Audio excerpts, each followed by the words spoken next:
Hey, everybody. I'm here with Rama, and I'm just so happy to be here with you, Rama. So delighted that we get to hear stories from you today. How are you today? I'm doing amazing, and it's so good to be with you, Erica. Yeah, just feeling all the power and the potency of what wants to come through as we're connecting in this way. It's definitely a blessing. Mhm. I have invited Rama to open up our podcast today with an invocation that, for my listeners who also listen to Rama's podcast and anyone who doesn't, I've encouraged you to go and just immerse yourself in her wisdom. Um, but I really wanted Rama to do an invocation because I love her invocations. They are such potent portal openers. And so I'm going to turn it over to her to begin this with an invocation. Thank you. All right. Well, first, I'm just going to invite us all to, if you're able to close your eyes, obviously, if you're operating any heavy machinery, please pay attention. But if you're able to close your eyes, do so and allow yourself to really sink into your body awareness, just becoming conscious of how you're feeling in this now moment and being in acceptance of whatever is showing up for you, whatever's alive. And as you're breathing, feel from the base of the spine to the crown of the head, feel your higher self, your full self, your truth self to be fully present here in your physical body from the base of the spine to the crown of the head. Taking some nice deep breaths.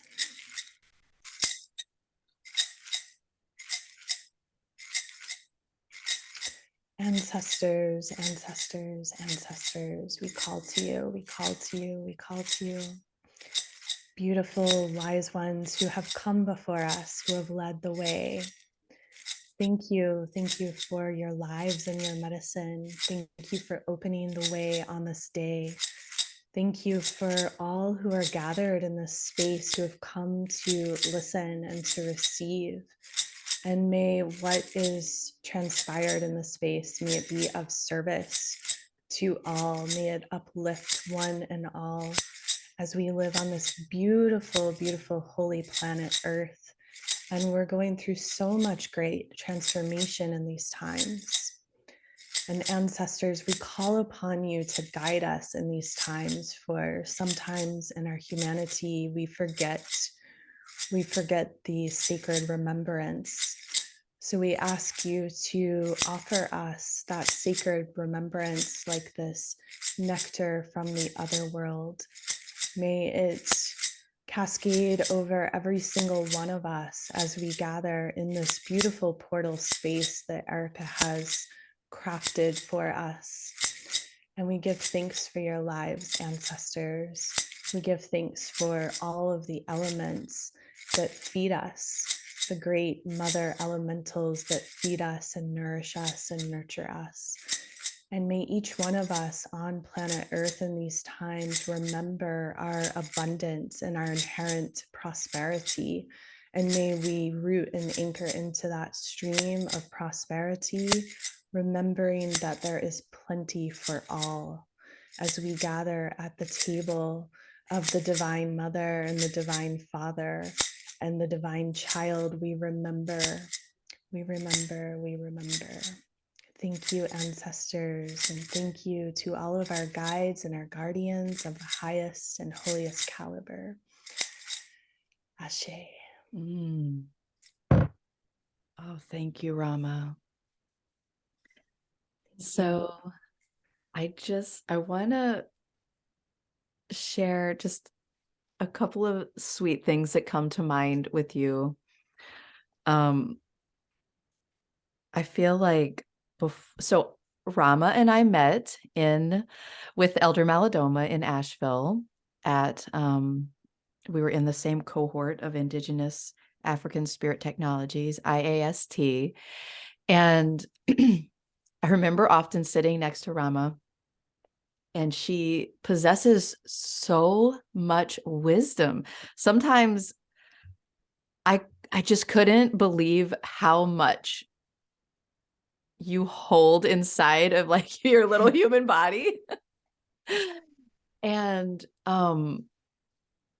there's something about Rama's voice that is so medicinal. And as you heard in my introduction of her, she is a student of so much wisdom and a synthesizer of this wisdom, which is truly what I experience a mystic to be. They take this enormous amount of information and bring it through their body onto the earth, and then synthesize it for us to comprehend, or to start to understand, or to start to metabolize. And it's through the way we share it that is what I experience such deep medicine in mystics. And that is what I experience in Rama.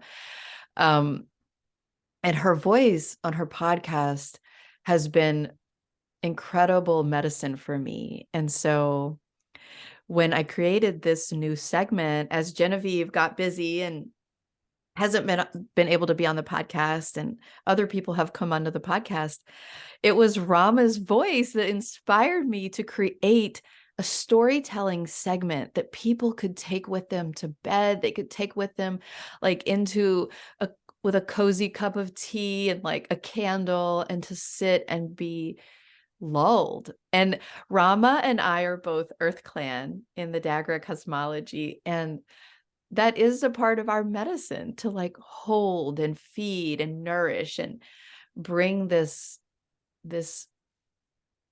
earth medicine of holding and belonging and feeding the soul. So Rama, I want to hear today, just, you have so many stories to tell. I'm so excited to see like what you want to talk about. And I just want to kind of turn it over and see what comes to you to share. Well, thank you for having me, Erica. And I hope you'll interject here and there, because that'll Yes, help yes, keep the totally. stories flowing. um, and thank you for seeing me. I feel like you have such this beautiful way of really being able to see people, and it's such a gift, and it feels so good to be seen. Um, because for so much of my life, I think I hid. I know that I hid. I was afraid to be seen fully in my medicine. Um, because when I would let certain gifts out, I could feel the jealousy and the envy from others. And so from a young age, I hid so many of my gifts and talents. And it's been a journey of peeling them back, and definitely the immersions and initiations with Elder Malidoma really helped me to be willing to fully own my medicine, and to see the urgency of it, right? Because we don't really have time to waste on earth. It's so precious. Our lives are so precious here. And when you were speaking, I was remembering, I didn't remember this, but I was remembering that when I first met you, it was when I had just gotten back from Egypt, from my very, very first initiation there. And we did the ancestralization. So I went to Egypt for the very first time in October of 2018, around the Venus retrograde in Scorpio, and she shifted back into Libra. And then at the end of that month, we were gathered for our first ancestralization in Asheville. And I just remember I was so charged from my experience, and like I felt like I was going to like, it was so hard to contain myself in my body. And it was like the conversations with you really helped me to come back into my body and stay present and grounded. So I remember that, and I just want to give gratitude for Mm. your earthliness and being able to offer that space. Because when I first got back from Egypt, um, when we travel places, when we go to sacred sites around the planet, I think we always know on some level, especially if we've been on some sort of a spiritual journey and initiation, we know that we're going to receive some kind of upgrade. It's inevitable. And I had been traveling to sacred sites. Like when I say sacred sites, I mean the proclaimed ones, because of course, the truth is every site on earth is sacred and holy. And the more that we can understand that, right? Like that right in your backyard, there is holy earth and there are little people and so many beings that wish to support our days. And even if you live in a very urban environment, that too is sacred. So I think that's important to name in these times. And as someone who I've been working with the earth very deeply for, I would say, my whole life as I've come to understand it more and more. And there are these particular ley lines, like we have these meridians, these energy points in our physical body. And the earth has these energy points, these ley lines. And where they cross, there are power points that it's like there are vortexes where the energy can transform and transmute, or it can be amplified and accelerated. And there are places that are really profound for healing or to access certain kinds of like ascended beings, or we could even say off planet energies. And so I had been making journeys to different sacred sites since my early 20s. And I felt prepared to go to Egypt, especially because right before I went to Egypt, I did the elemental immersion with Elder Malidoma and Elder Teresa. So I was very open to the elements. Um, but what happened to me there opened me in ways that I didn't know were going to happen. And the thing about Egypt, the land of Kemet, that I've really come to understand is that it is a portal, it is a transmitter for the entire planet, it is a receiver for the entire planet. And so, Egypt, and I would say absolutely the Great Pyramids, but it is not limited to the Great Pyramids. There are other sites across the land that are receivers and transmitters. So there's like they broadcast energy and they receive from the earth, but also we could say off planet as well. So when you go to a place like Egypt, when we talk about the world, the term multi-dimensional or multi-dimensionality, it is very alive there, very, very, very alive. And there's this term ancient future, and I've been weaving that more and more into my work, and it's kind of becoming like a buzzword in the spiritual world, but I don't think it's fully understood unless you've really experienced certain initiations. Because what is happening in Egypt that is very interesting at this time is that I believe there are many things that were installed in the earth and in the different sacred sites from what we could say are ancient times. But we could also say perhaps they are future times as well, and that they were installed, one could even argue, for the time that we're living in now. And that is the belief system that I come from and what I've come to understand through these series of journeys I've made there. And so the first one was like so intense because it opened me up frequentially in ways Mm, that I had been on a path as a Kundalini yoga teacher for many years and a practitioner for many years with a very serious, devoted practice. And thank goodness that I had that practice because it helped me understand what was happening and have some semblance of how to direct the energy. But the literal physical activation was so full on. So I remember that first time when I met you, I was really having such a hard time being tethered into my body, which as an earth person was very foreign for me because I'm really generally a very grounded human being. And people quite often say that my energy is very grounding. But Egypt just like, wow, it really, really shook everything awake in so many capacities. mm. Rama, two things. Okay, one, as you were sharing about this, before you mentioned these these receptors and these transmitters, Mhm. I was like, oh, Rama is a receptor and transmitter because you truly connect like the stars and the planets with this earth grid and Yeah. these ley lines and these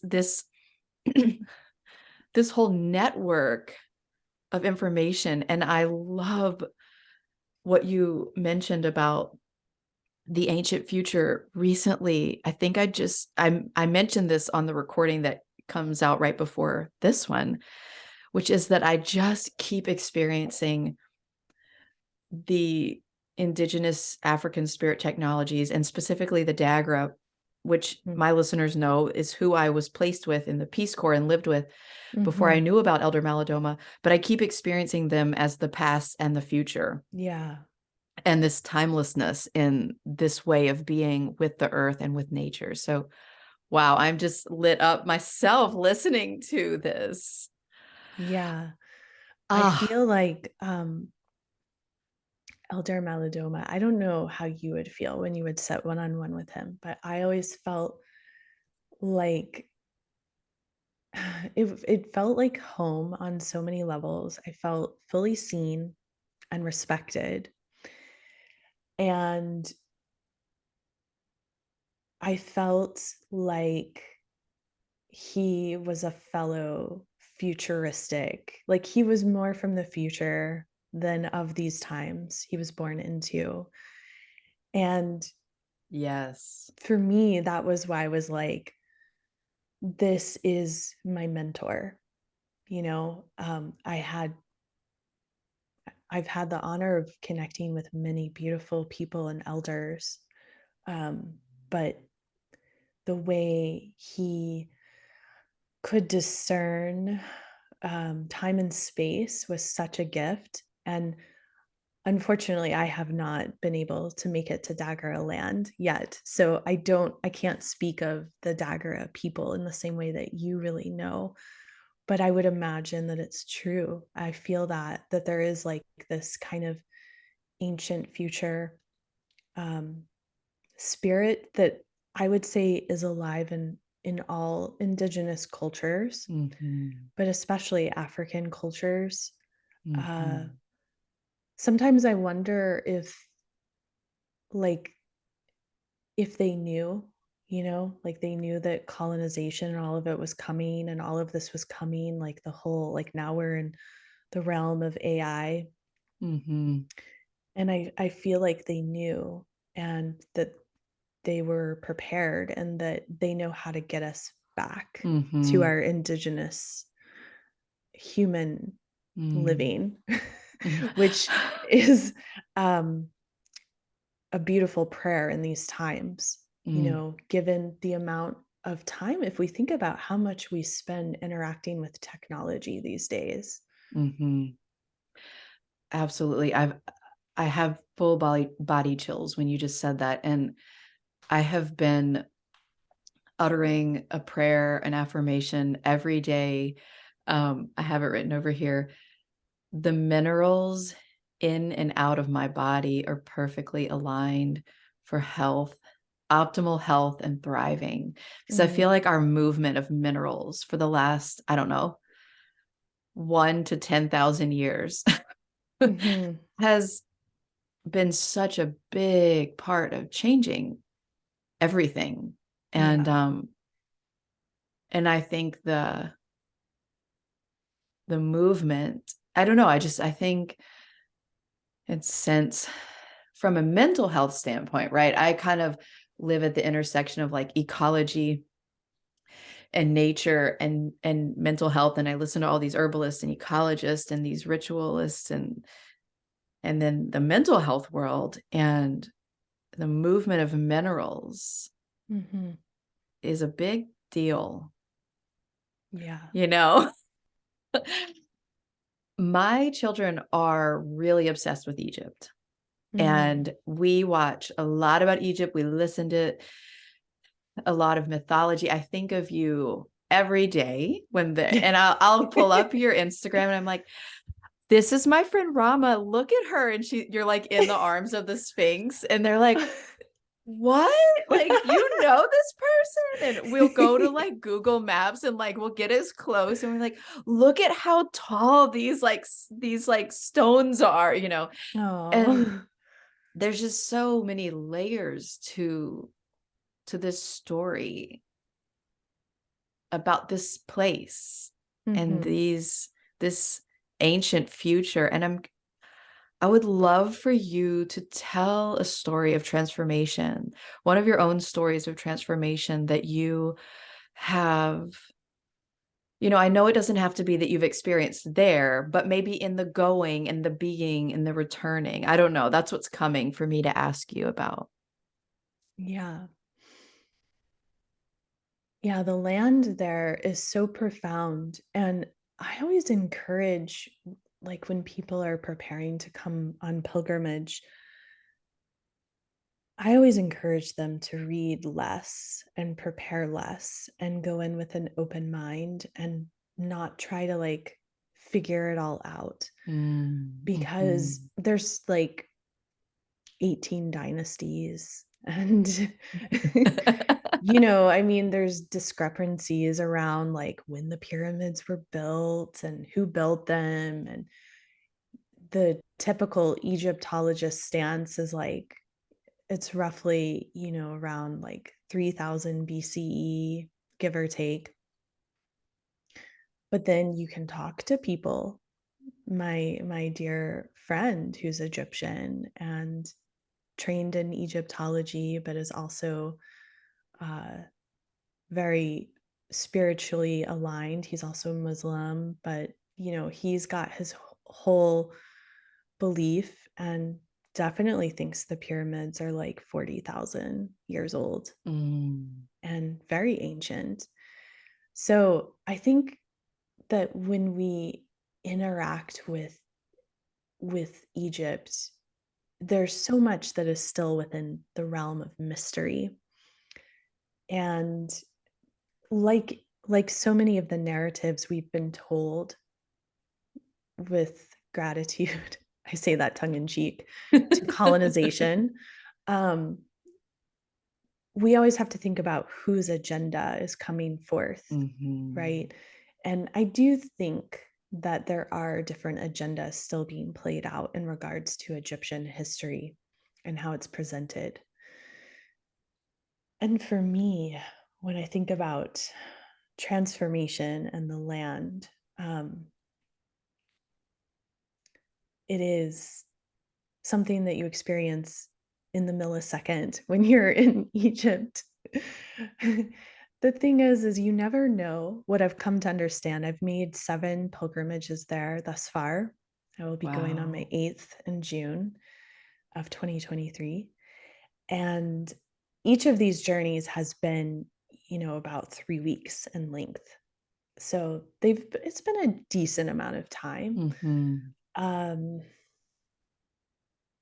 what I've come to know is that you never know. You never know what you're stepping into. And the thing about Egypt is what it looks like today is not what it's always looked like, right? So you can be standing at a reception desk in a hotel, but who knows what that was 1,000 years ago, 2,000 years ago, 800 years ago, right? You just don't know. So these like portals of energy and what can happen when you're standing in one spot versus another are vastly different. So it's one of those places where it's very important to be nimble, to be nimble and to be well suited to go through transformation.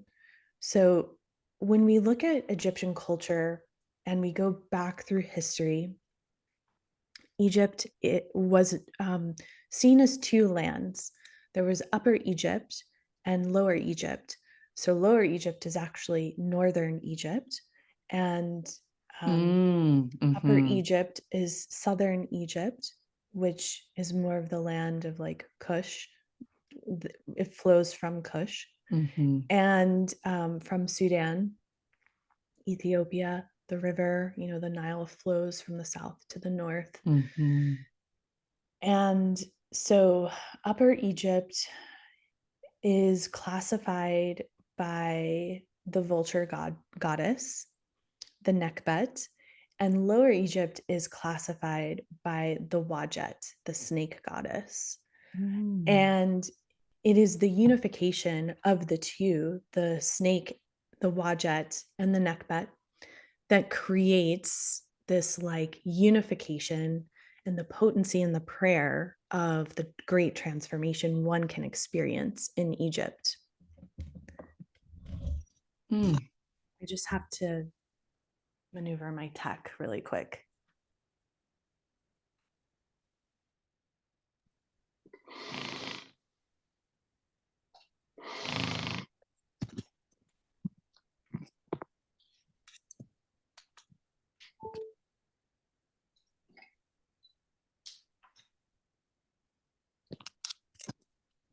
Can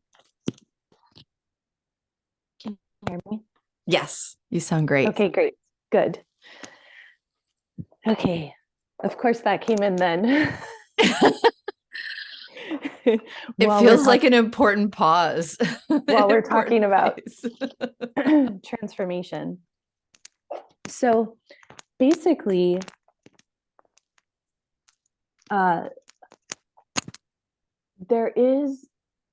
there's different frequencies that are emitted from Upper Egypt versus Lower Egypt.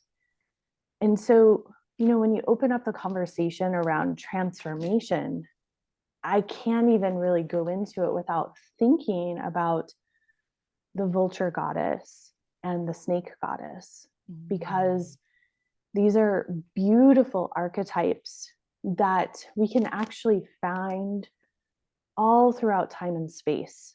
When we go into essentially any indigenous culture around the planet, you will find some of their first representations as snakes or birds. And this is something that I studied in undergraduate school. I became very into Paleolithic and Neolithic goddesses. And in my studies, I came to this goddess. She's from the Narmada period of ancient Egypt. And if we find where she came from, it's not too far from modern day Luxor. And she's this beautiful rendition of this bird goddess. And I sometimes post her on social media. She lives on my profile somewhere. I actually posted her in my stories yesterday on Instagram, which is so funny because I didn't even think I would be speaking about her today. And there's something, it's like, for me, I like to go back, to the roots of the roots. Mm-hmm. right? Like, I mean, of course, like there's so much power and potency when we think of like Queen Nefertari or Queen Nefertiti and the different goddesses like Isis and Nut and Hathor. But I'm also interested in like, where did these goddesses come from, right? And so I'll share this image with you later on so you can see it. It's Mm-hmm. so beautiful. And this bird goddess, like when we think of the vulture literally picks away what is dying Mm-hmm. and makes it into nourishment, right? Like the vulture Mm-hmm. picks away everything that is no longer needed. And it does this like great act of service, but it's also like feeding off of death and decay and then creating new life out of that, right? Mm-hmm. Mm-hmm. And then when we think of like the snake, the wajet, I'm immediately drawn into the power of women and the womb and how like the woman's womb sheds, assuming, she's a healthy menstruating woman, like sheds like approximately every 28 and a half days. And everything that is no longer needed is flushed out of the body. But it's not just like what is no longer needed. I mean, there's different Native American traditions that say that, like, when a woman is menstruating, her prayers like instantly go to God, Mm-hmm. goddess, source. Mm-hmm. Like, everything she thinks, everything she feels, like, instantly goes. So that blood carries that life force. It's not just Mm-hmm. carrying like decay, so to speak, it's carrying great medicine, right? Mm-hmm. And the last few years, I've been doing these astrology and tarot readings downtown Asheville in the shop Earth Magic. I actually think I saw Yes, you we there, saw, we right? read it. Yes. Yes, after ritual. Yeah. And so, their Sutra, I like to call him the king of Asheville. He's a beautiful white leucistic ball python snake. And I love him so much. And like watching him shed is so powerful. Like he like, he tucks in like I want to tuck in like right before I'm about to start menstruating. And over time he gets really pink. Like when he's shedding Mm-hmm. his skin, he's like really pink. And then after he's shed, it takes a couple days until he goes back to white and he's really tender. Mm-hmm. You know what I mean? Like you got to be careful if you like how you handle him.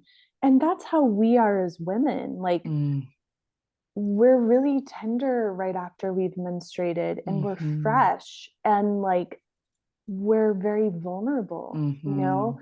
So when I think of transformation, there's something very archetypal about that which lives in the land of Egypt, Mm-hmm. which I consider the land of Kemet, like the land of magic itself. And I'm sure we could say the entire motherland of Africa is the land of magic. It's different streams of magic, Mm-hmm. right? Mm-hmm. And Egypt has a very particular stream of magic that's happening there. And for me, my transformation has been so much about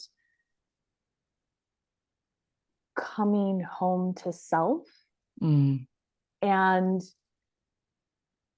what I feel called to share is a story that I've shared here and there in my own podcast. And I've shared it a couple of other places where it's come alive.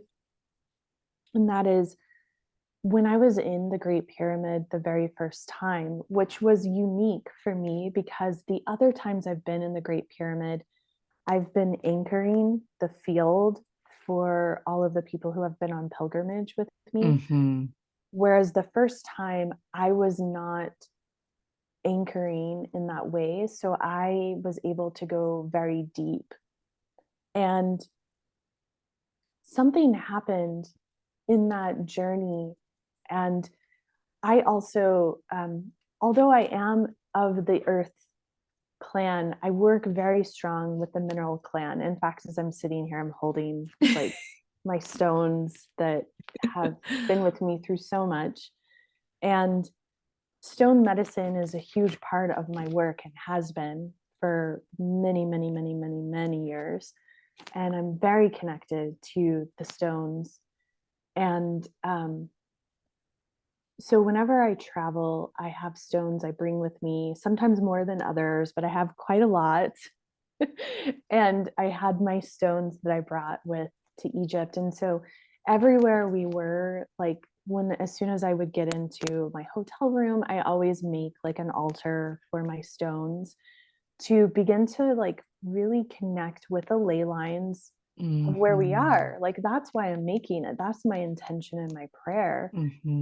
And so when we went into the pyramid, I brought specific stones with me and I made a grid in the center of the king's chamber. And wow, Rama. yeah, and there were other women there who, like, I had their permission to help place their stones in the grid because they understood that I'd been studying Taoist stone medicine. And, I'm not just like putting stones down for the fun of it. Like, in my mind, there's some sort of purpose and pattern that it wants to come through in the space. And so I was very carefully doing that, but I knew we were also limited as far as how much more time we had. And I went to lay down on the floor of the king's chamber, which I'm trying to remember the stone of that room. I know there's a lot of limestone in the Great Pyramid, and the sarcophagus in the king's chamber is pink Aswan granite. It is this massive slab of granite that is in one giant piece that somehow they got all the way from southern Egypt, Aswan, and it's like here in the center of the king's chamber, and it is so powerful. Wow. Yeah, and granite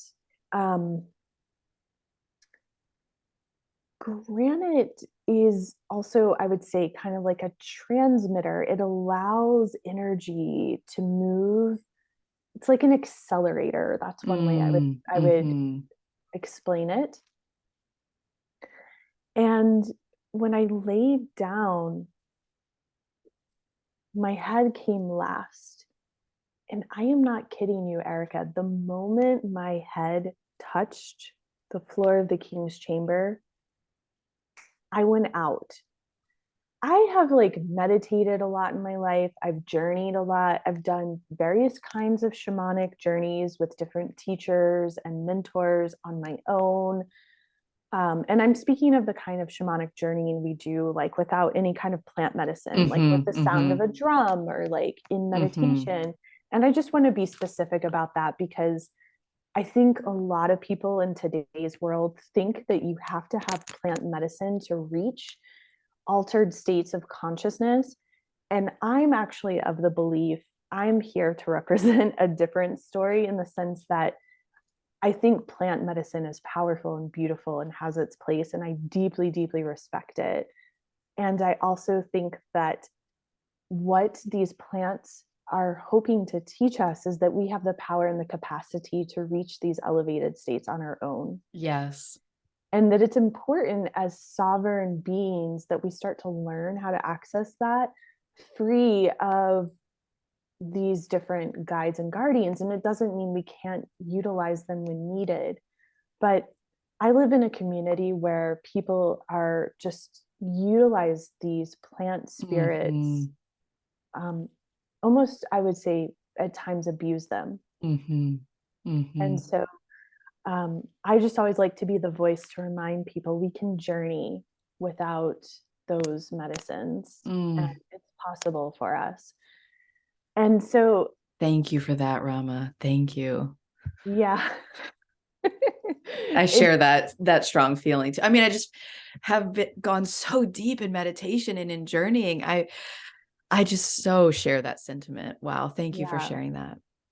Yeah, it's vulnerable to share it because it's not popular right now, Mm-hmm. right? And people don't always want to hear it. But I'll be honest with you. I mean, I worked a lot with psilocybin and different kinds of mushrooms in my journey, as a young adult in my 20s and early 30s. And the last time I journeyed with psilocybin, they were so angry at me. The spirit was just like, what the can we say Mm-hmm. curse Yeah, words? yeah, yeah, yeah, Yeah, they were like, what the fuck are you doing? And Mm-hmm. I thought I was dying. Like during Mm. that whole journey, I felt like my heart was going to beat out of its chest. Like I was like, oh my gosh, this is what a heart attack feels like. Mm-hmm. And the mushrooms were like, you have worked with us for so many lifetimes, and your job in this lifetime is to access the realms without us Mm. and to be a voice for that.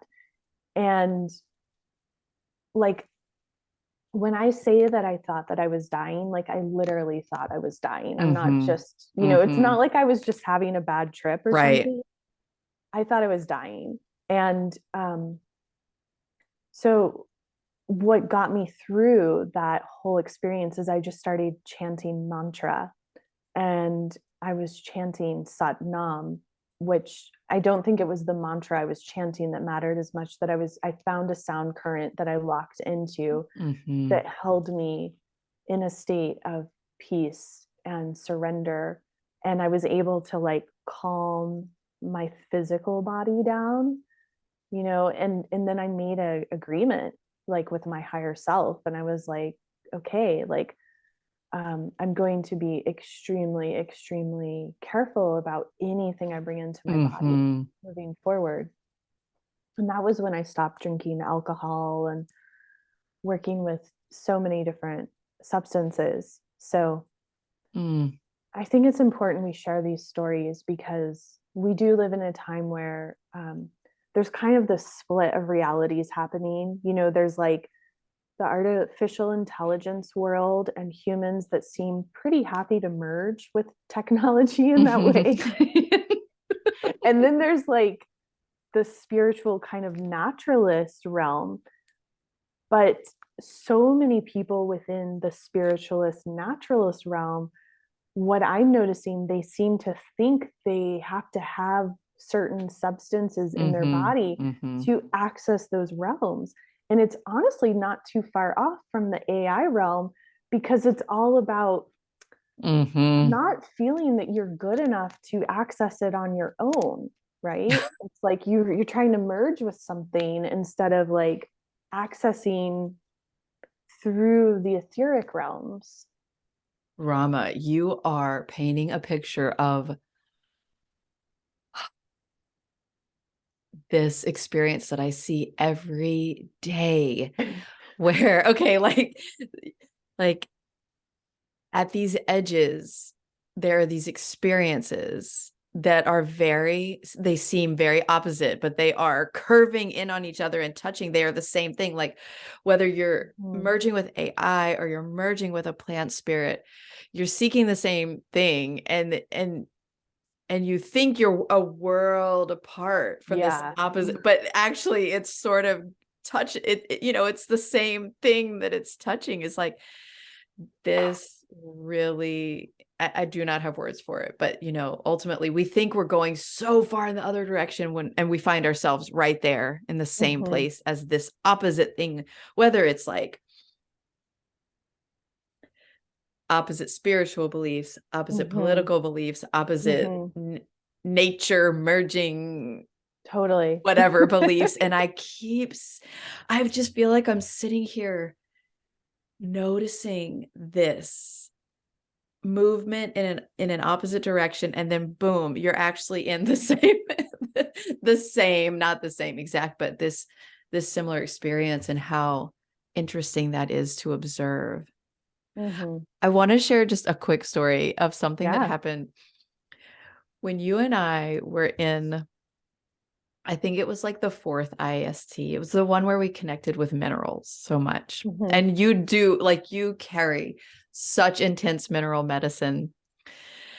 And you taught me several things that I don't really want to repeat because I'm not exactly sure that it's what you were teaching me, but I'll just share what I got from it. But so one of the things was like, we did a ritual with minerals on us, and it was so deeply transformative that I will never look at a pebble, a piece of gravel, a grain of sand the same way, because the way that I became altered just from having stones on me, not in Mhm. me, not ingesting anything. And there's so much we could go into about this, but with mineral medicine, but they're programmable, they're deprogrammable, they're transformative, and we were tapping. And do you remember how tired we were? It was Mhm. like we were all quote unquote stoned, for Yes. like, we were like, so we were talking so slowly, and we were like, we're just all so in a different frequency, we were just moving at Yeah. this different pace. And I still think back and like really like giggle and laugh at how these stones impacted us.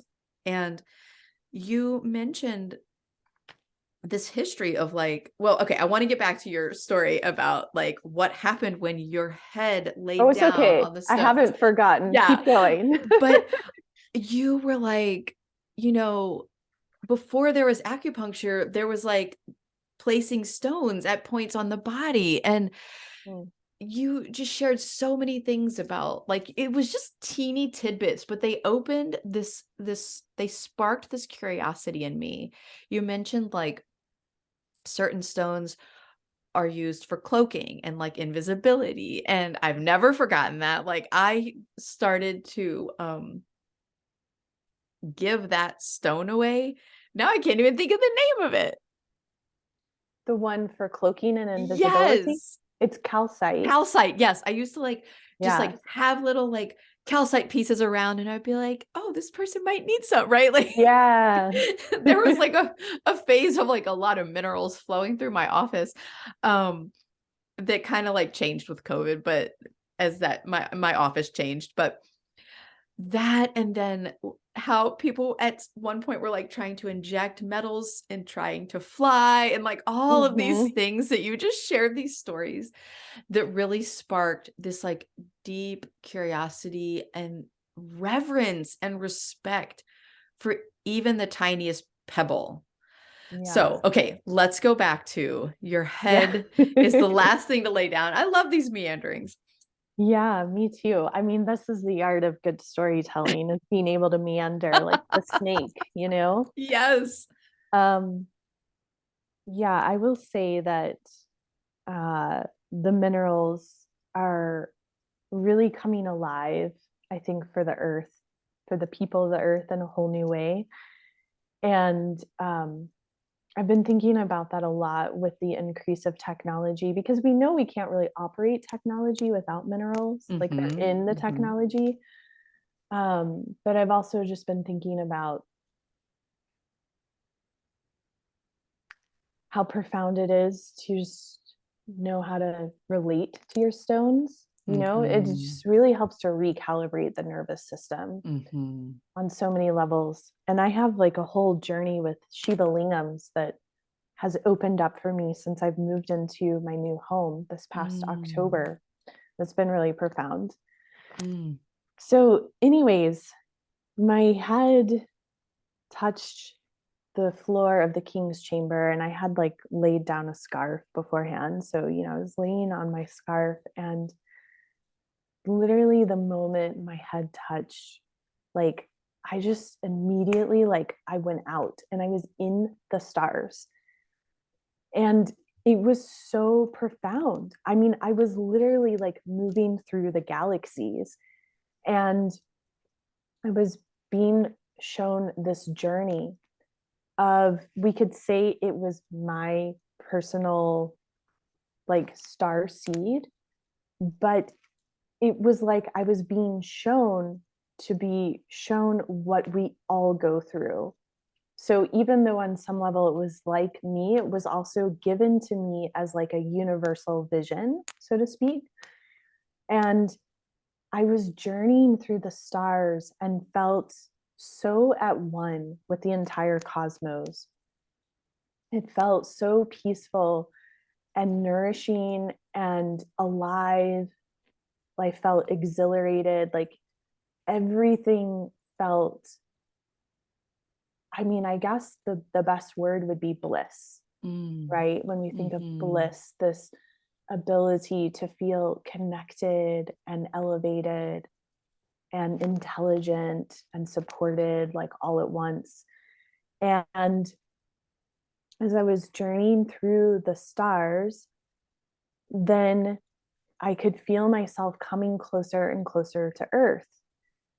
And as I was coming closer and closer to Earth, there was like this falling away of remembrance that was happening. And as that was happening, there was almost like this kind of like, I would describe it like a Neptunian fog, because when we deal with the planet Neptune, sometimes it can be very disorienting and chaotic, and you don't know where the boundaries are, and it's hard to tell what is what. And so that like lack of clarity started coming through. And then I was like shown how we journey like as these star seeds to Earth, and how disorienting it is. And I went from extreme bliss to extreme grief. And I started grieving so hard that I was like crying out loud in the king's chamber, because the grief was so immense. It made me think back to the Wailing Wall in Jerusalem, and how some of the women, when they pray there, they really will kind of wail, like in whatever grief they're experiencing. Obviously, not everyone is grieving, but it was like that. It was very intense. And yeah, and then I was given a very specific like introduction to my own particular connection to some people that I knew in this incarnation, and my life on Earth and connection to Egypt. But that piece is too personal to really share in this space. But it was like very specific, like crazy. I mean, I've had a lot of meditations and journeys, but this was like literally like being guided through like a 3D movie. I don't know how else to describe it. And then as I was laying there, I was given two mantras in English, and one is all is in divine order. And it was like the voice came booming through my consciousness, like in this way that I was meant to never forget it. And then the other was trust the process. And yeah, I mean, we could say these are kind of like on some level cliche new age mantras, but the way they were installed in the cells of my body, I have never forgotten them. And what got awoken within me in that activation was this, it was like there were times in my life where I knew that I was on a really sacred path, like even at a young age. And then I went through a lot of trauma. My father was in the first Gulf War and came back, and it was clear like his soul had been sucked. He witnessed burning oil fields, and he went through a very intense physical injury that he never talked about until I was 41 almost. I never really knew what had happened there. But and he wasn't able to get treatment because he was in the middle of a war and there were like scuds. And the point is that so many of us, are affected by war still in this world that we live in. And it carries a really kind of heavy trauma, as so many things that we go through, right? Like addiction and abuse, whether it's mental or physical or emotional or psycho-spiritual. There's so many layers. And so there were times where I kind of forgot about my own magic and medicine, and then it would come back in, and then I would forget, and those times would become more stretched so that I would forget less and less. But when I was in the Great Pyramid that first time, the activation that I received was so powerful. It was like, again, describing it like this almost 3D immersive film that I was put within. It was as profound as what I imagine when one dies, and like how our, they say like our entire life is played back in a second. It was like that, it really felt like it came straight from the other world, and it was so alive and palpable. And then after that, other things happened. And then I went and I laid in the sarcophagus, which I really made an intention to kind of seal that memory within me in that sarcophagus. And then what occurred later on that day was like a series of like synchronicities that were so palpable. And as that journey was coming to a close, that was when I began to understand that I went to Egypt that very first time at such a specific window. I didn't fully get it. And it's something I'm still making sense of, because there was a moment where I almost went in 2002 or 2003 with a mentor that I had studied with. He was actually my shamanic teacher. And I just didn't align, and I wasn't able to go. So fast forward, it happened in 2018, but it all made so much more sense, especially because that was the year I met Malidoma and went through that elemental immersion before I went. And then as soon as I came back, went into the ancestral ritual, which was so key for helping to land what we could say this transformation, so to speak. Because what happened in that deep kind of unveiling for me in the King's Chamber was that I couldn't go back to my life as it had been. And so then I had to kind of step by step dismantle so many aspects of my 3D reality and life, which has been a multi-year process. So when we speak of transformation, I think sometimes the greatest transformation, it can take a number of years, maybe even like a decade until we fully like come through it all. Yes, Rama. I am having such a hard time believing when 2018 was. It just feels so long ago. and it was and wasn't. I am listening to you, and may I share a few images that are coming, overlapping? Oh, absolutely. Yeah. First of all, I am deeply humbled and wondering. Well, I am deeply humbled that you were brave enough to do what you did, because I keep getting this overlaying vision of Elder Malidoma's story of his own initiation with his elders, and how, when two particular ones, but one was when he was the way I picture it, I could be totally inaccurate, but he was like in a cave into water, and he was gone for a really long time. And he saw all of these lives, and we only get a glimpse of his initiation, and he shares there's parts of it that he can never speak about and never think about again. And when he came out of the water, he just knew so much more, or remembered so much more. And I'm just blown away that you went to this place and you did this with so much courage, because you didn't have a specific elder opening this portal for you the way that we have had in our lifetimes.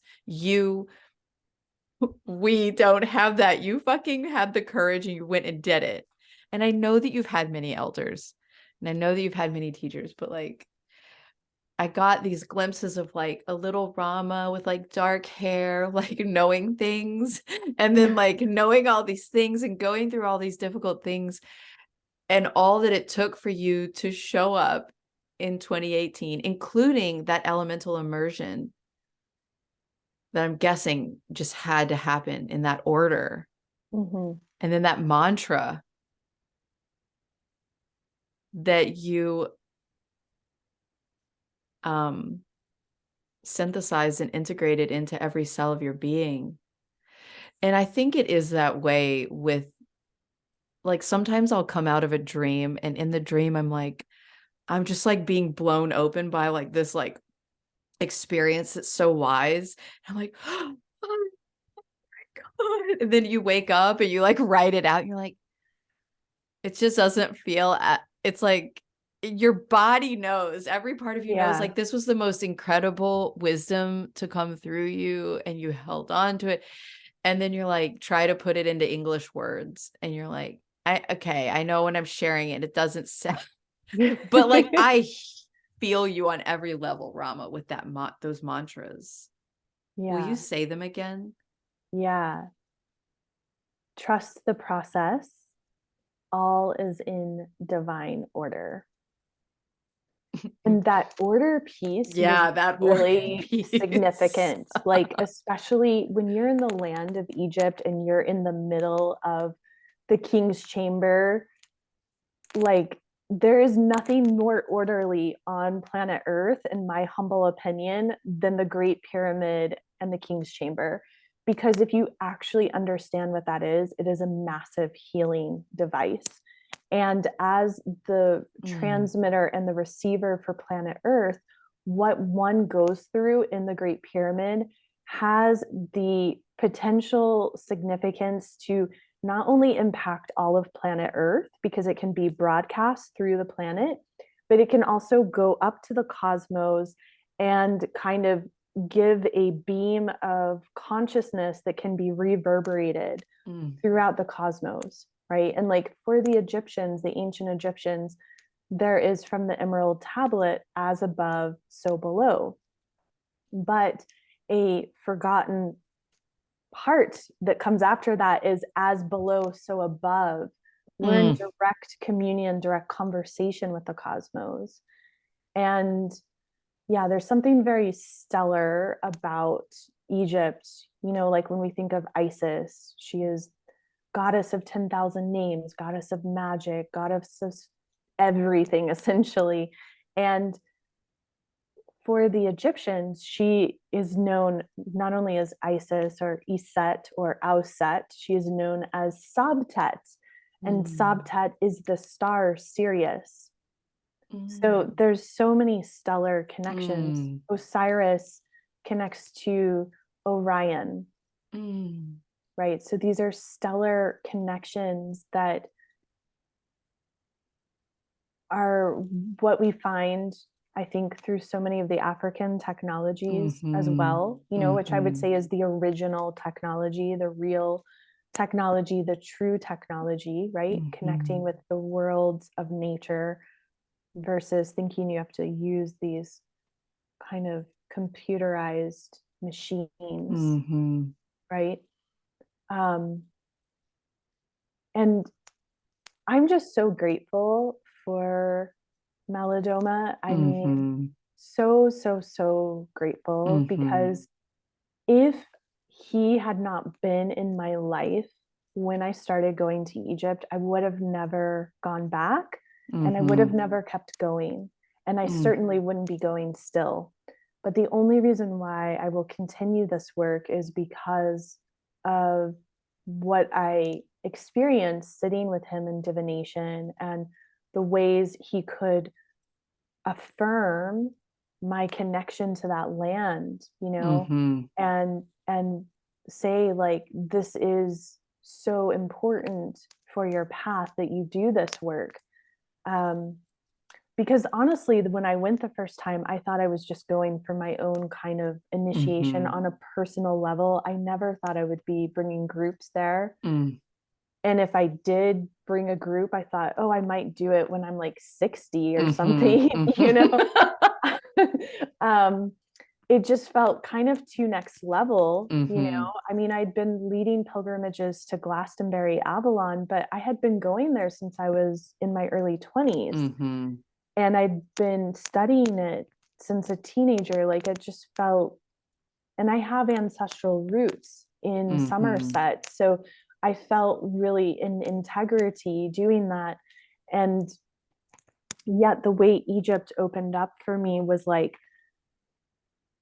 so charged and so much more palpable. Like, it was like that magic you feel in your Mm-hmm. bones and your Mm-hmm. blood, and that tingling, that almost like static noise you hear from the other world. It's been so much more alive for me.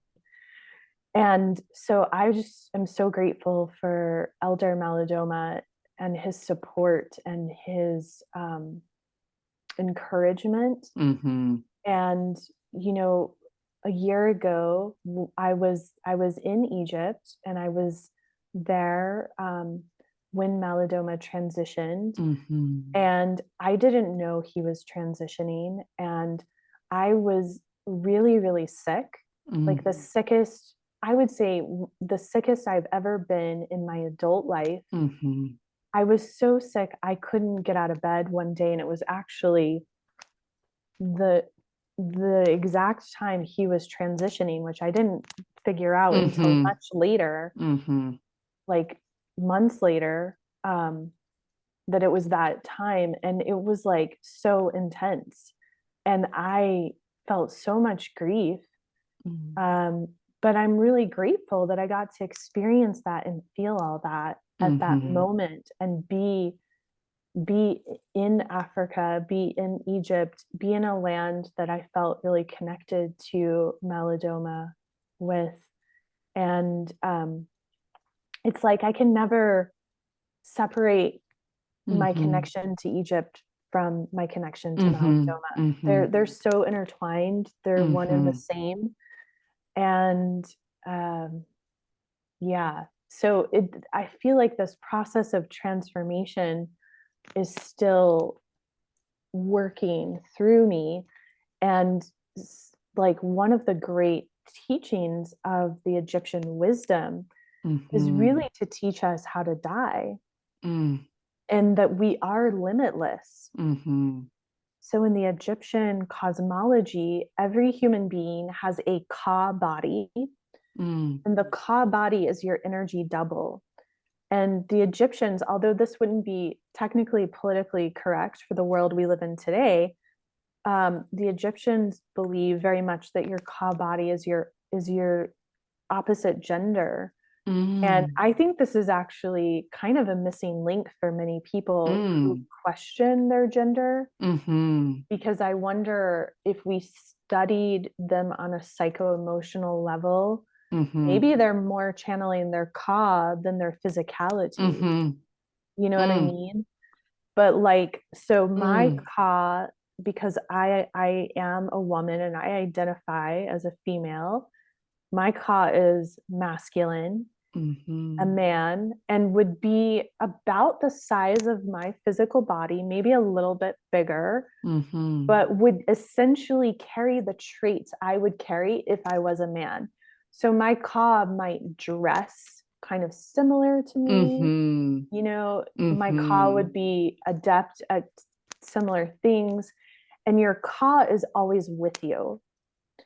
And I think this is so important for us. You know, this is why I think of like ancient future wisdom of Egypt, because Yes. it's such a missing piece, right? Like so many people are looking for like this person to come like love them and save them.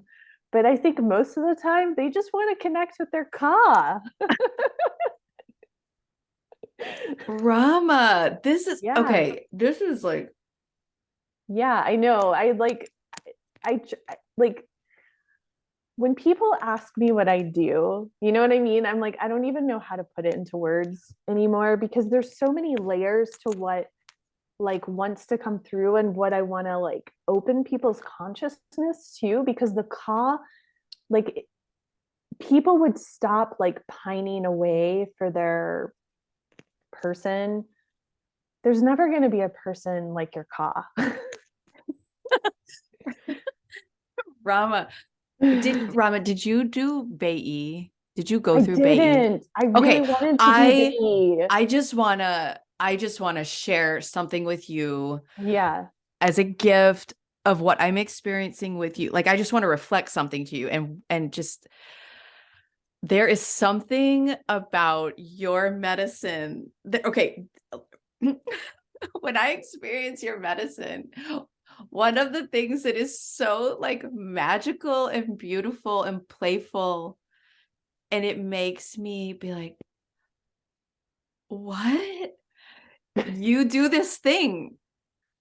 And you're like, you reveal this other, you're like, you have done it so many times when I have been with you, and it has is so beautiful. And I'm guessing it happens when people work with you, is my guess. Is like you're like, but there's this other thing, and then you like reveal it. You're like this revealer of this other this more than thing. You reveal the more than.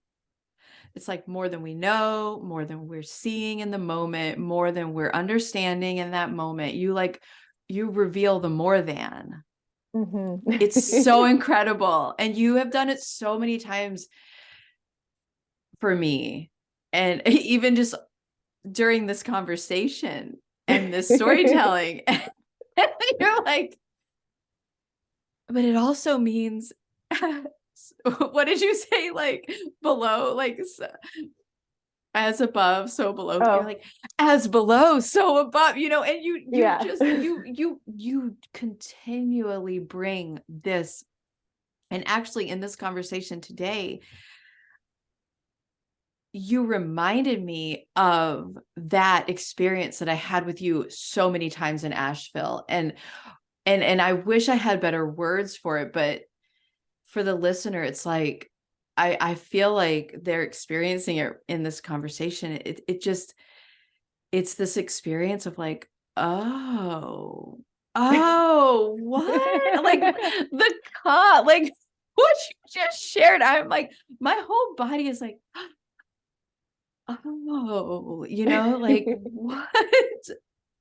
Wow. And it's like the more than there's so much more than what we're seeing. And you just bring it. You bring the more than.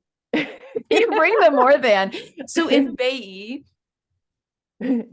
we kind of go into like, we're just like, oh, that's, and then we go into this, like you can imagine, like this guided place within, and we get this info, and then we kind of journal, and then we go to elder, and then we share that, and he brings forth like a name, right? Mhm. And we don't ever share it because it's like we live it. Yeah. But I think that like as an Earth Clan person, one of the things that you mentioned it is, I really, really, really enjoy witnessing people and fucking speaking what I see and feel with them. And like, I just like, your medicine is so the more than. It really is, Rama, on so many levels. Like, I just really want you to know that, like, wow, because I feel like I would just want you to keep going. If we can just do a little bit more. Does that happen with you? Do people,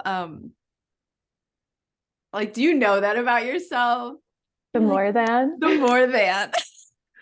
Um, I do. I don't think anyone's ever like called it out though. It feels like it makes sense. Like it's something I know, but I think I forget about it sometimes because honestly, like since 2016, I've been going through what we call from astrology these midlife activation points.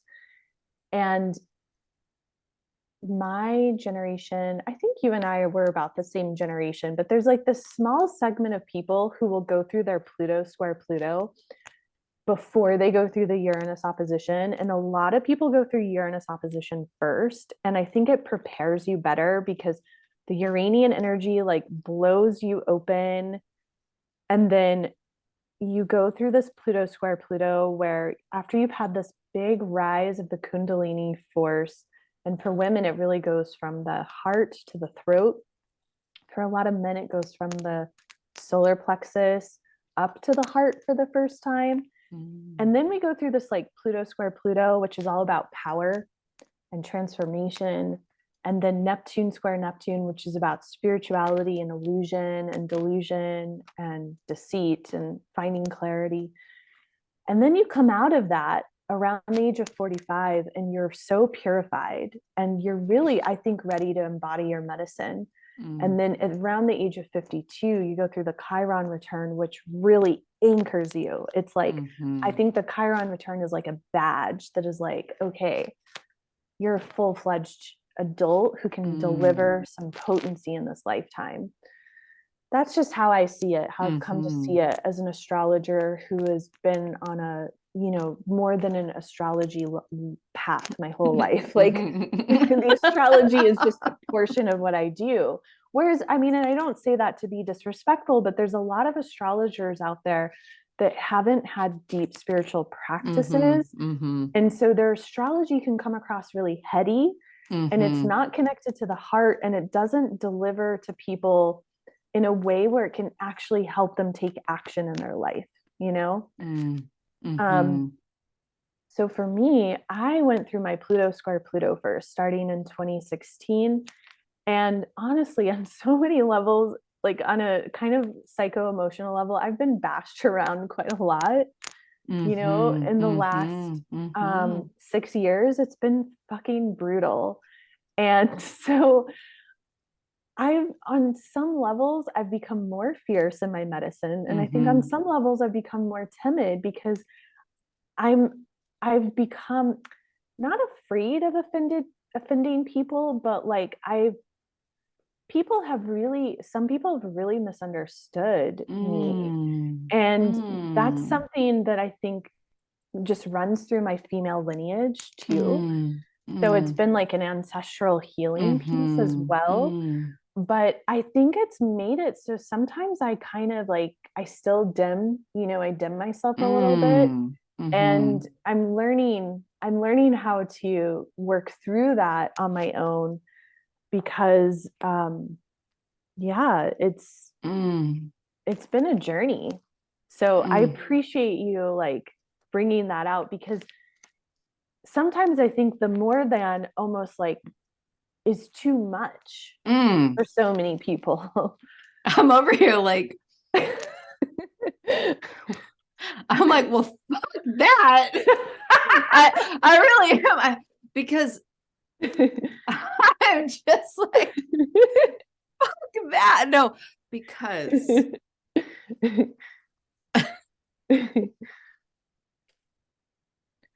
when I we're okay. 80, Yeah. May of 80, No, June. June. Yeah, no, I'm at the tail end. I'm at the tail end of the Gemini spectrum. Okay. Because it makes me a little more like clear. Not that a lot of Geminis, Yeah. it's not that they're not clear, they're just like they can get really confused in their duality. Mm. Hmm. It's just so interesting. I experience you.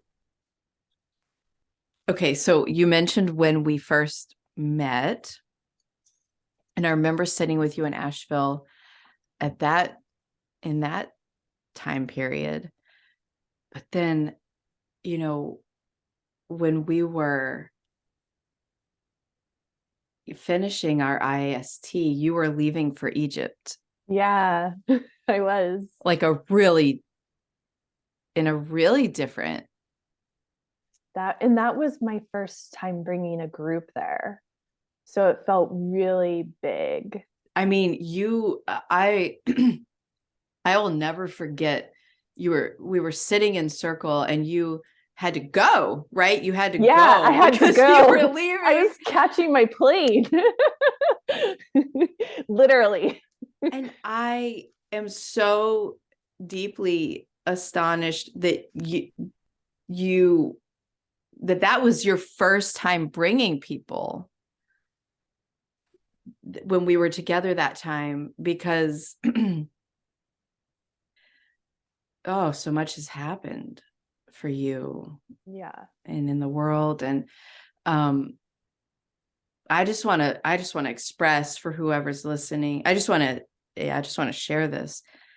Like the you and who you were, who you had become, and I can't even imagine like what it's transpired into, but man, you were ready. Like you were so strongly ready for pilgrimage to bring people. It was like, and another person in our cohort was also, do you remember, was leaving like right after that to also go. And I remember being like, wow, what we're embarking on, Mhm. what Rama is about to fly away to tomorrow, right? You were flying, Yeah. you were Yeah. flying away. You were flying back to Egypt the next day. Yeah, Sunday. And you all were like completing the circle. Yeah, like you were like leaving right away. And I just remember feeling you being so prepared. I Mhm. remember feeling, because I I I don't think of you. I don't think of you as the person I met when you Mhm. had just come back from Egypt, but you reminded me. And I remembered it, like us sitting there. And I remember you being like, you were bringing so much into your body that first Mhm. time. But what I really think of you and then beyond is like how strongly embodied you were, and then going Mhm. again with people. You were so strong and so ready, and like, wow. Yeah. Because I do remember you telling a bit about that story in the Great Pyramid, a little bit. And I'm so excited that we got to hear it here today, because um, it just sounds like such a powerful initiation Mhm. that Yeah. was in divine order, that was in Yeah. divine order to then, I mean, travel with you. And I remember so strongly you leaving and taking people, just you leaving, and then you were going to be taking people. And wow, thank you for sharing those mantras. I Yeah. feel like we have to start to like transition and Synthesize. synthesize. So what do you want to share just in our wrapping up or in our closing? What do you want to share? What's left to share in this recording? Yeah.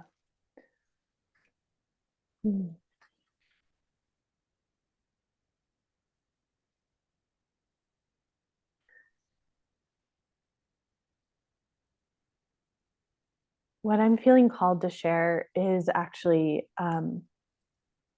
pretty vulnerable, but I think that this is like the most appropriate space to share it in. Mm. And I know, Erica, you're so devoted to your practice and your medicine, and I can't think of a better place to kind of offer it for people and for ourselves too. We do know that things are in divine order, and also last December, when I was in Egypt and we began that pilgrimage in December of 2021, we opened up on the total Sagittarius eclipse conjunct the Great Attractor. And it was in this temple in Upper Egypt dedicated to the Nekbat goddess, the vulture goddess.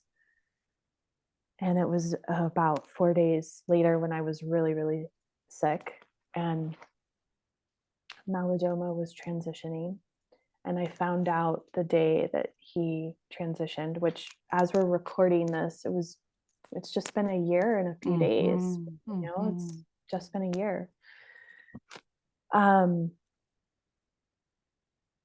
really feel like for a segment of time, there was a deep darkness that went across Earth, not just because of Malidoma's transition, but a number of souls left the planet during that eclipse portal.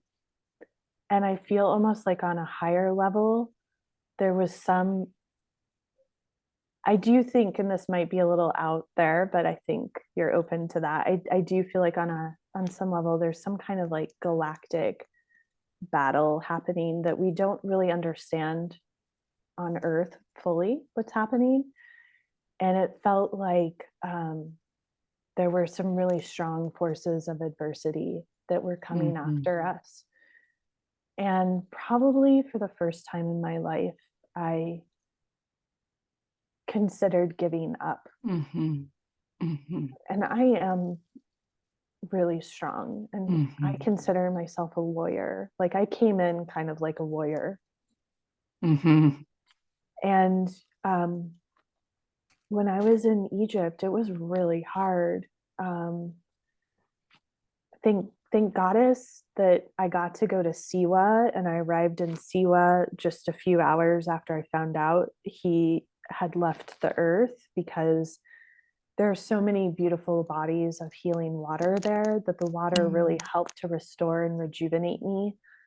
But it was really, really challenging. And I do feel like,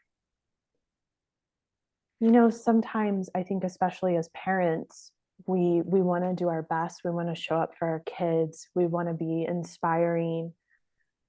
When we think about the next generations and what they're evolving, the world they're evolving within, if we kind of overthink it, it can be terrifying. Like truly, truly terrifying.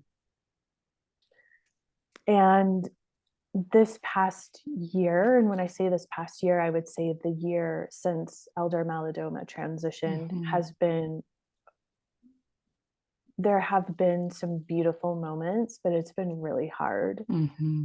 And I think it's been hard for a lot of people. And I would say maybe not just people who are touched by his medicine, but I think those of us who knew him, and when I say knew him, really felt like a soul communion, it's been really hard. And I do feel like, as of last Friday, I do feel like a new leaf has turned. And I think that for all of us, meaning you and me and everyone who's gathered in the space listening, I think that it's really important that we do continue to trust the process, and that we do continue to believe in our medicine, and that we continue to show up here on earth as every day could be our last day, because that is how we can carry forth, the wisdom teachings that have been passed down through the generations, and reminding humans that there is this beautiful natural world filled with elements, and how they can remember to connect with their ancestors and honor the ancients in hopes of building a brighter future. So I just share this in the sense that I think that when we see people in the world the way that we do now, whether it's on social media or whatever it is, sometimes we don't see the full spectrum of their humanity. And someone like Elder Malidoma, I mean, I fell in love with him as a mentor when I saw him in his vulnerability and his truth and his humbleness, and the way he would share stories with us. I mean, I know he didn't share those stories with most people, like what we heard at times, like what would get opened up in those spaces was so profound. And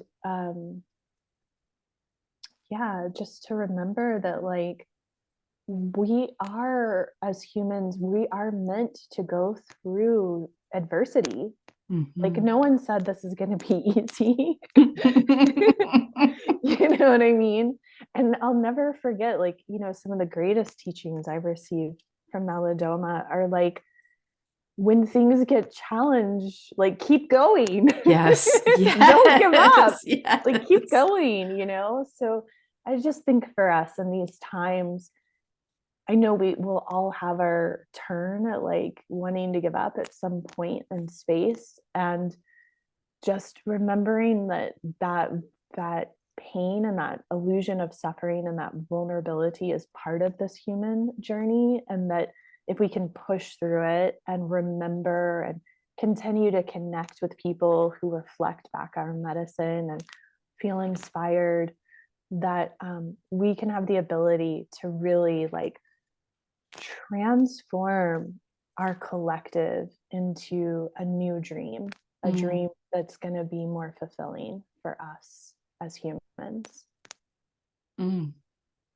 Rama, thank you so much for this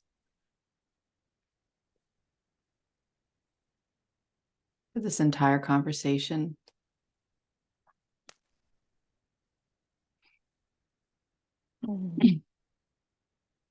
Thank you. Yeah, thank you. Thank you for opening the space and making it possible for us to come together. I felt that darkness too for quite a while. And I really felt like when I found Elder Malidoma, or, eventually made it to work with him, found my way to him, or the ancestors got me there, so much of life felt like I can be here now. This is really, this is so helpful. It just felt so supportive of being on the planet. And after his transition, it felt like really just sad and hard, and really, really hard to be on the planet. Like, what now? And I knew he would probably transition before me, and I knew he was gonna transition. He was in his 60s, but it just felt like way sooner than I had ever anticipated. And what you shared in going out into that place where the star seeds and coming back, what you shared of what I'm calling like the great transformation, which is probably what I'll call this episode. And getting those mantras, and just that, what your story brought forth is something I will go back and listen to over and over and over again when I need to remember what I try to remember in being on the planet, which is like this glimpse that my soul constantly shows me. And it's like, you came here and you knew it was going to be hard. And it's like, I don't have words for it, but it's just this feeling of like, you were like, all right, let's go. Like, it's kind of this feeling of like, let's go. Like, I know. Come on. I'm ready. Let's go help some people, let's go, like, do it. And it's so much more than that, but it's just like, that's the way I can kind of sum it up. It's like this feeling of like, I know, let's go. Like, I know, let's go. And when I think of you, for some reason, I always think of children. I always think of my children. Like, I think when I was even coming to this recording, I kept thinking about my kids and this playful energy. And you have this ancient wisdom, but you have this like really beautiful grin and this giggle and this like dimple and this like you bring it with a lot of honey to swallow it down with. And I really appreciate that about you. I'm like obsessed with honey too. Seriously, like there's nothing that makes me feel more rich in the world than having like a big jar of honey. Yeah. And when I was um making my tea before our recording, I was like putting lots of honey in my tea, and I was thinking about you because I was like, I wonder if Erica can have honey. Sometimes I had a little orange juice here today. It's so Yeah. funny. I was like sipping it. Because I don't know. I'm not going to go into it because I don't know what you Yeah. No, with the diabetes, I know it's Okay, like, yeah. it's I always wasn't sure if your interesting. listeners know Like, about it. it's always an interesting mathematical equation Yeah. to bring Yeah. technology into it. Honestly, I just wanted to share this. In this pocket, I have like my modern technology, and in this pocket I have like my ancient technology, and I sometimes pat my pockets and I'm like, technology, like Yeah, you've got it. You've got the ancient future right there. exactly, that's just it. Oh my gosh, Rama. Can I just share one more little Yes, thing please. that I wasn't planning on sharing, but it feels like, Yes. you got to follow the energy and what wants to come alive. And um, when I was in Egypt and I found out he had left, this realm, like it was just like I was just like, fuck it. Like I'm ready to go jump in the Nile. Like, what is the point? And it's so interesting, how one person can impact you in that way. Mm-hmm. But I think it's because so many, I know some of the different social media posts and whatnot that have been created around Maladoma's work, there's that like connection between Malidoma and Morpheus, but it's really true. Like if anyone actually knows Malidoma, like they know that that's for real. And like in my mind, like the archetype of Morpheus would not exist if Malidoma hadn't been born. That's like literally how I connect it and always have, yes. And so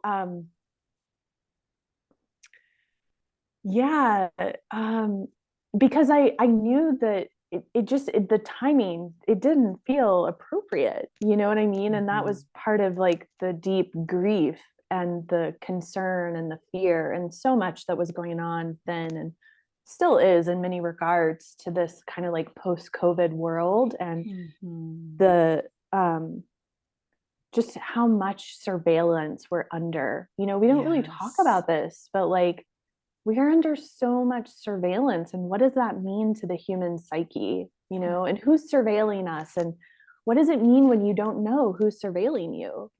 But we all know it. Like my daughter knows it. And she has a Kindle, but like she doesn't have a phone, but she understands she's always being watched already. And she's not even 12.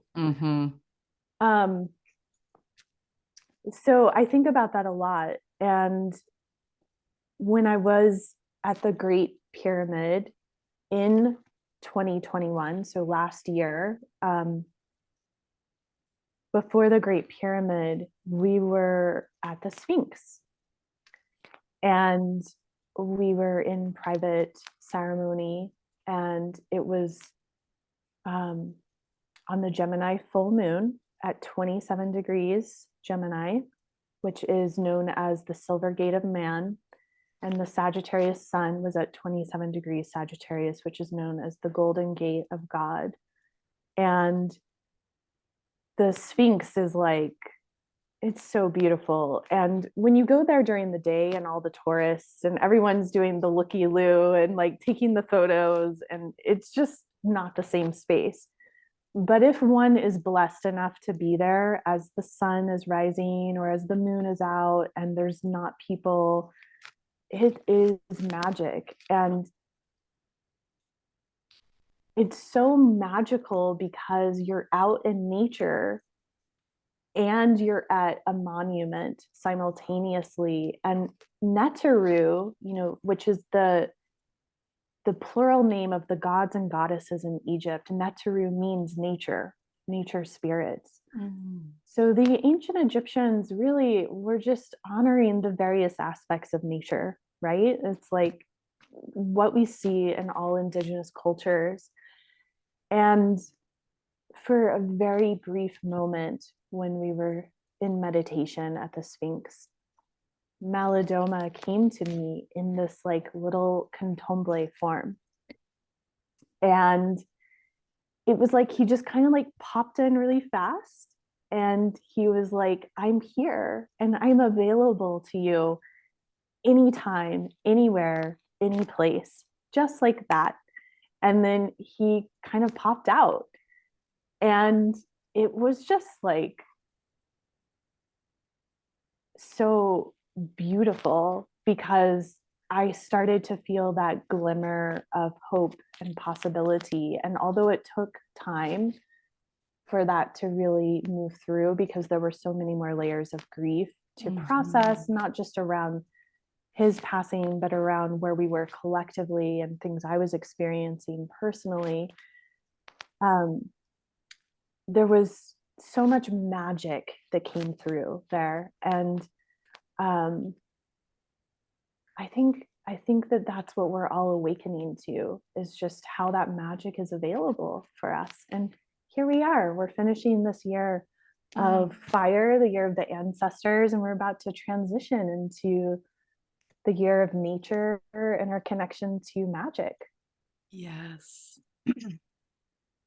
Oh, thank you so much for that story, Rama. That's like the most beautiful thing to land on. And I want to share one little thing to piggyback on that. My son, who's 9, was like kind of crying and just kind of like he was like, Mom, it's just so sad. Like, I want magic to be real, and I wasn't sure like what had made him think it wasn't that day, or in that moment. And I was just rubbing his back and I was like, well, I mean, I know it's real, like I know it's real because Elder Malidoma showed me things. And then while he was saying this, I was like, I wonder if like you were born to like help people remember, and I think that's what our children, I just feel so hopeful. And I can definitely go in that other direction you mentioned. And I try not to swim there too much, like, because it's just so overwhelming. And like, I look at these children and I'm just like, keep urgently bringing forth my medicine so that this world may be something brand new for them. It's so important because many of us don't know this, but in upper Ethiopia, there is an area, I can't remember the name of it off the top of my head, but it's like the Silicon Valley of Africa. And there was actually like this kind of conflict that was brewing between Egypt and Sudan against Ethiopia, because Ethiopia wanted to dam the Nile. and it was going to affect, I mean, this was happening in 2020 and 2021. And it was going to affect the flow of the Nile through Sudan and through Egypt. And I know why they wanted to dam it. It's related to this Silicon Valley. And this is something that is happening in different parts of particularly Africa, but I know other places all over the world. Children are being put like on blockchain, and it's all related to these social credit scores and so many things. And I think it's important we're educated, we know it's happening, but also that we continue to know that we're in a great kind of mythological story, and that we have to play our part. And our part is to keep the magic alive and not feel downtrodden by those segments of the story, because that is a force of adversity that's seeking to distract us. And the more distracted we are, we're not cultivating our power, right? So yeah, it's a lot we're navigating in these times. And so much. I think we just have to remember we have so much support. Yes. Yes, Rama. Yeah. So, okay. So we are, not we are, but I share all of Rama's beautiful ways of connecting with her, finding out about her podcast, her pilgrimages, her work. There are so many incredible, you can hear from this podcast that there are so many things that Rama does. But Rama, to add to, so I've listed all of those in the show notes. You can connect with Rama in so many different ways and look at her beautiful offerings. What kept coming to me was like, but there's more to this. Like, there's more to this for Rama, for Rama's beautiful medicine. Like, she brings the more to this, the more to this story. There's more to this story. And I love that so much about you, Rama. And I just want to thank you for just being a person that, like, we can jump so deep and ancient so quick, like from the moment we sat down. And I had known about your presence from other podcasts and social media, and then I was like, oh, Rama's here. Like, I was excited that you were the Rama in the email that was like in the cohort, and I was just so excited to, like, and now I'm just so excited to call you a friend.